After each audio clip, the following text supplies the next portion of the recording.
Don't forget to like and share this video. Drop your thoughts in the comments below and sign up to stay updated with our latest content. What if a simple phone call turned your entire life upside down? At 43, Sarah thought she had everything figured out: her routine, her career, her comfort zone.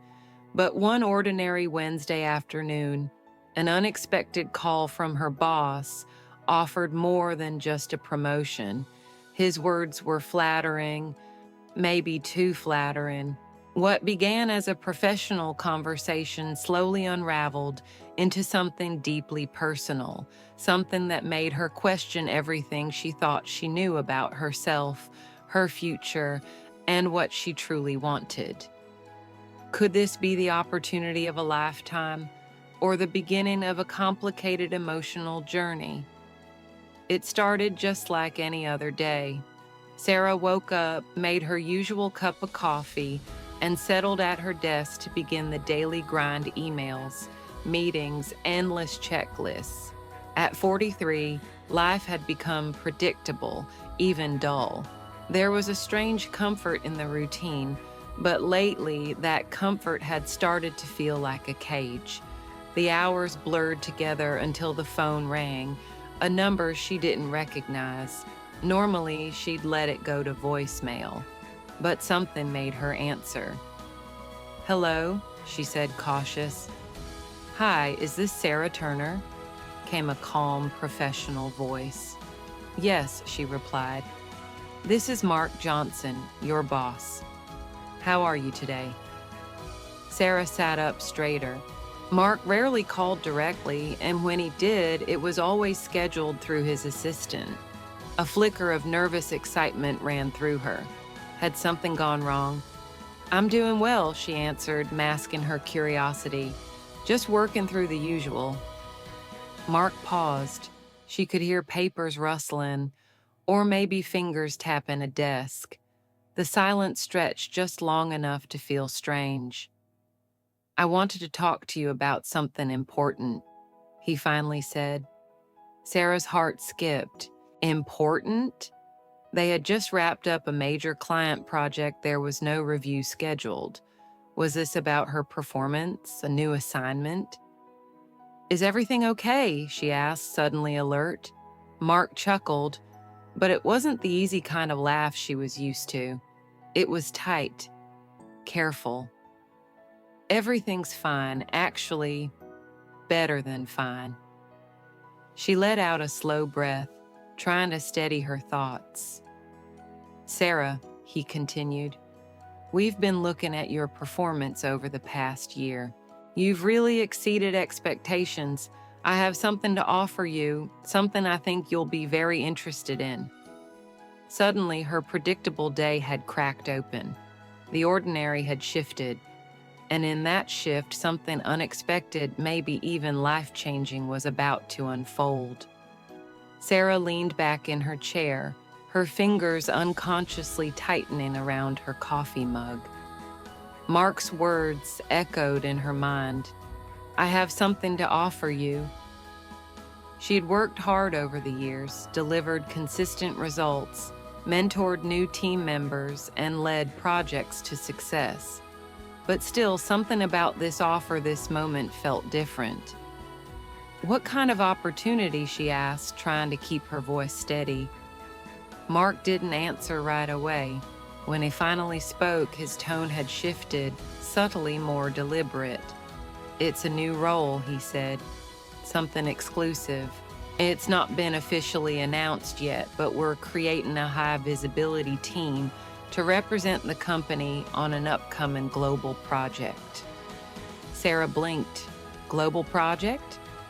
"You'd be traveling," he continued, "meeting with international clients, helping shape strategy, and you'd be working directly with me." The room suddenly felt smaller, warmer. "I think you're ready, Sarah.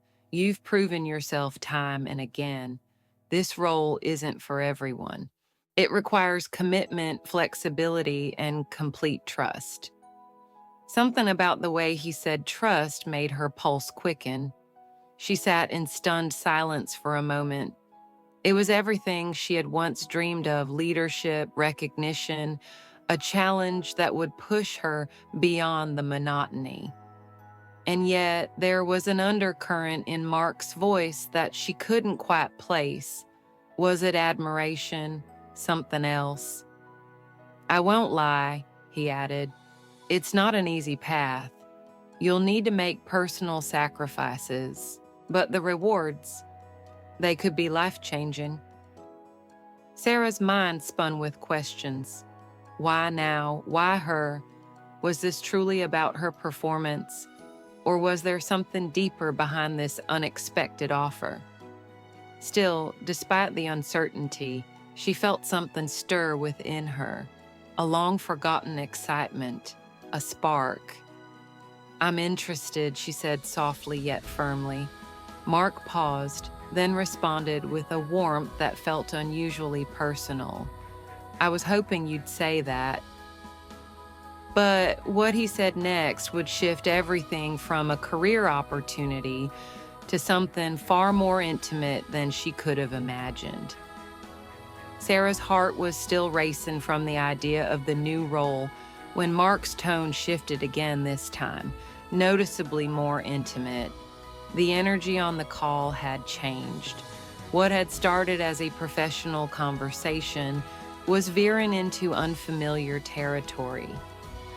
"There's one more thing I need to be honest about," Mark said, his voice lower now, more deliberate. Sarah sat up straighter. "Okay?" He hesitated, and when he spoke again, it wasn't the voice of a boss offering a promotion. It was something more vulnerable. "I've been following your work closely, more closely than you probably realize," he said. She gave a nervous chuckle, unsure how to respond. "Well, I guess that's a good thing?" Mark didn't laugh. "It is," he replied. "But I'm not just talking about your performance. I've come to admire something deeper. The way you carry yourself, your values, your energy. There's something about you, Sarah." A quiet stillness settled between them. Sarah's breath caught in her throat. Was he really saying what she thought he was saying? "I know this might sound strange," he continued, "but I've developed a respect and admiration that goes beyond the office." Her fingers gripped the edge of the desk. She felt the lines blur between professional and personal. Was this admiration romantic? "I'm not trying to make you uncomfortable," he added quickly. "I just couldn't stay silent any longer." Sarah's thoughts raced. Part of her was flattered, another part stunned. She had always seen Mark as professional, maybe even distant, but now he was revealing something raw, something real, and she wasn't sure what to do with it. "I don't know what to say," she whispered. "That's okay," he replied gently. "You don't have to say anything right now. I just needed you to know." And in that moment, Sarah realized this wasn't just a career crossroads, it was something much more personal and infinitely more complicated. Sarah sat frozen, her phone pressed to her ear, Mark's words still ringing in her mind. "I've developed a respect, an admiration beyond the office." It was the kind of statement that, once spoken, couldn't be taken back. She felt a dozen emotions rise all at once: surprise, flattery, nervousness, and something deeper she didn't dare name. This was a man she had worked under for years, a man who had never crossed a professional line until now. Was it admiration born from years of working closely together, or was it something else entirely? Mark's voice remained calm, respectful. "You don't need to say anything now. I just wanted to be honest about how I feel." Sarah swallowed hard. Her head told her this was inappropriate, risky even, but her heart, it fluttered. Not out of romance, not yet, but from being seen. After years of fading into routine, into the background of her own life, someone was seeing her again. "Mark," she began, her voice uncertain. "I wasn't expecting this." "I know," he said gently. "I didn't expect it either, but I had to say it, even if nothing comes of it." And that's what made it harder. He wasn't pressuring her.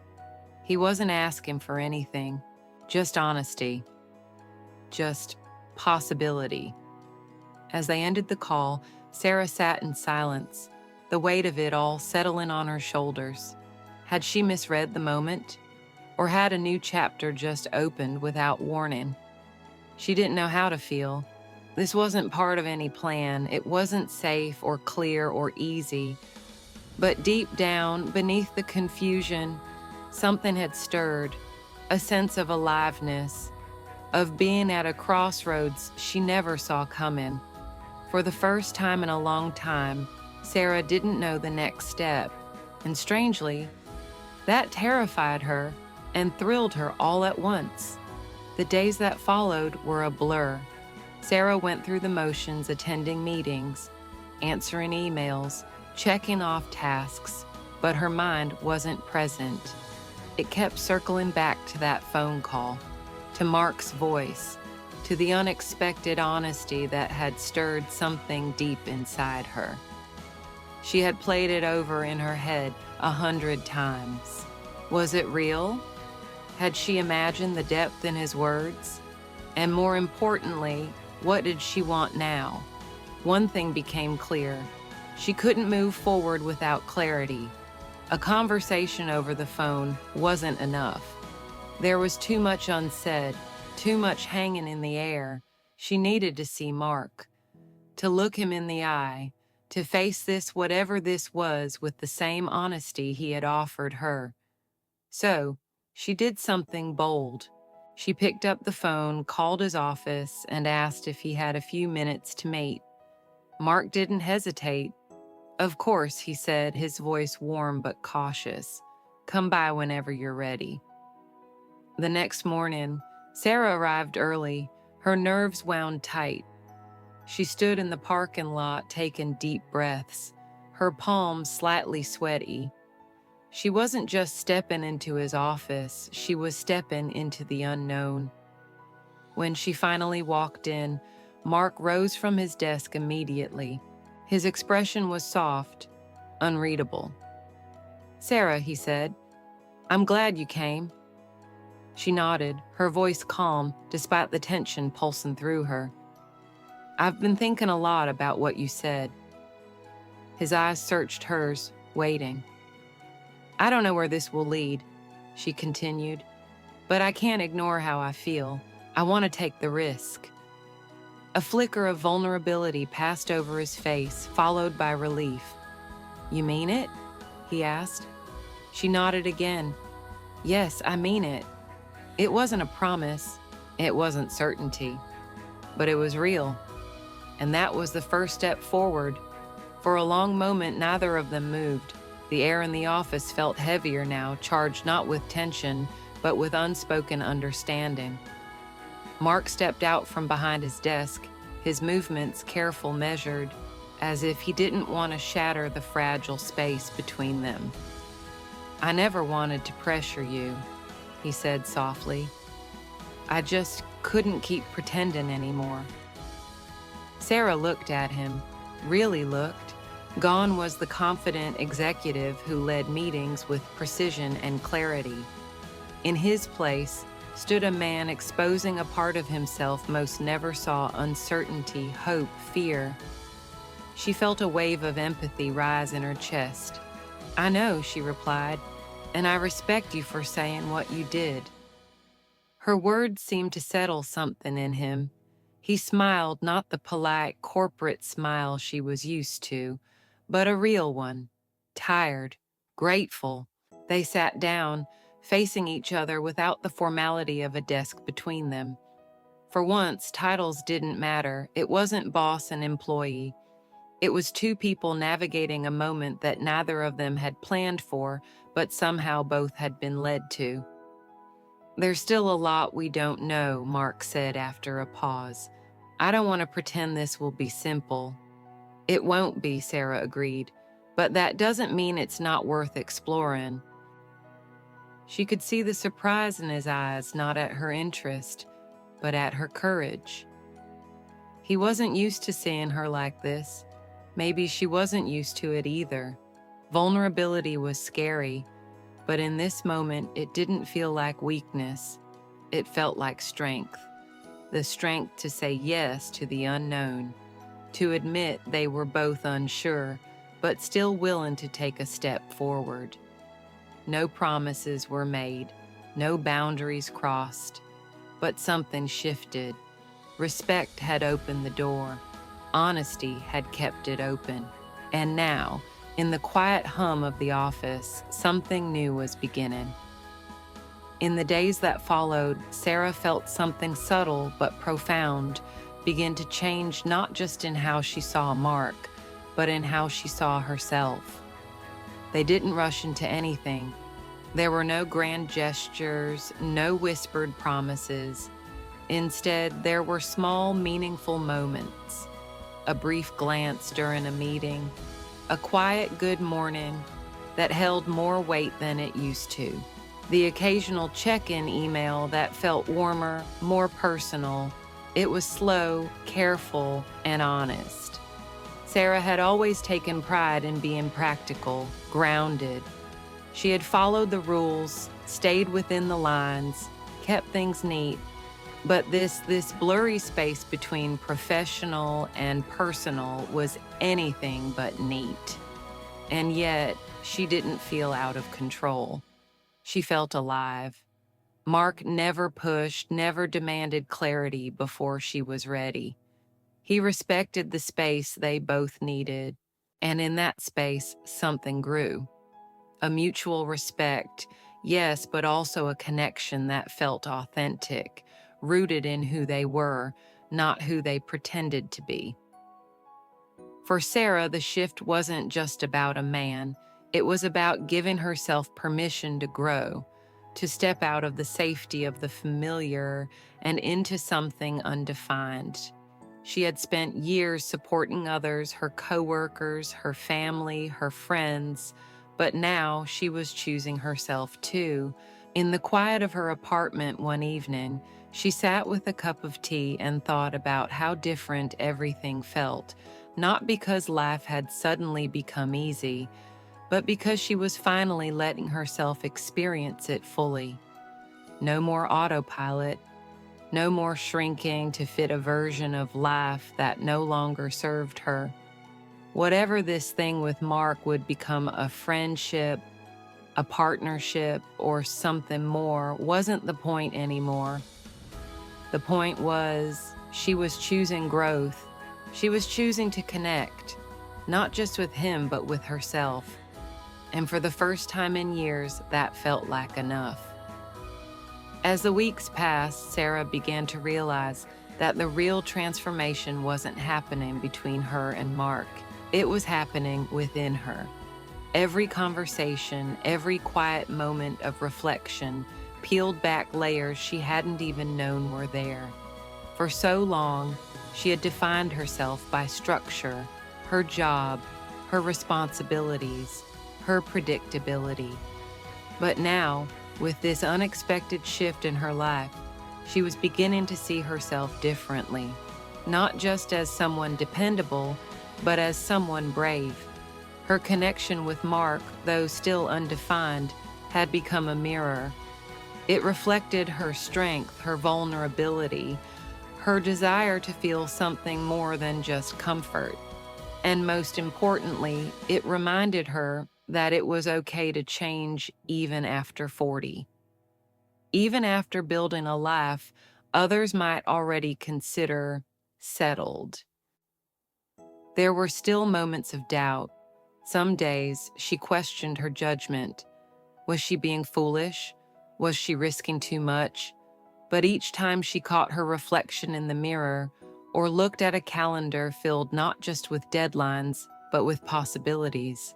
She smiled, because for the first time in a long time, she wasn't just existing, she was becoming.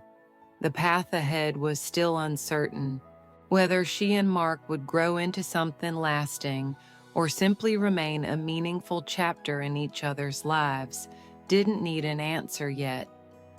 What mattered was that Sarah had stepped out of her comfort zone, not because she was running from something, but because she was finally running toward herself. This wasn't just a story about unexpected feelings at work. It wasn't about romance or risk or rebellion. It was a story about self-discovery, about listening to that quiet inner voice and choosing for once to follow it. And in doing so, Sarah found something far more lasting than certainty. She found her freedom. Life doesn't always change in loud, dramatic ways. Sometimes it shifts quietly through a single unexpected conversation. This story is a gentle reminder that it's never too late to rediscover who we are beneath the routines and responsibilities. For older adults, it speaks deeply to the idea that growth isn't limited by age. Emotional awakening can happen at any stage of life. We are often taught to play it safe, to stay in familiar roles, but the heart still longs to be seen, valued, and inspired. Sarah's journey shows us that vulnerability isn't weakness, it's a path to transformation. By allowing herself to be open to the unknown, she not only discovered new possibilities, but reconnected with her own inner strength and identity. Whether the connection she shared with Mark becomes something lasting or not, the most powerful part of her story is how she chose herself. Her story invites us to ask, what parts of us have we set aside for the sake of safety? And more importantly, are we ready to step forward, not just to be loved, but to truly live again? Thank you for joining us today. We'd love to hear from you. Please share in the comments one insight you gained and how you plan to apply it in your life. Your feedback is invaluable and keeps us motivated. If you found this video helpful, don't forget to like, subscribe, and share. Your support enables us to continue creating content that informs and inspires. Thank you for watching, and we look forward to seeing you in the next video.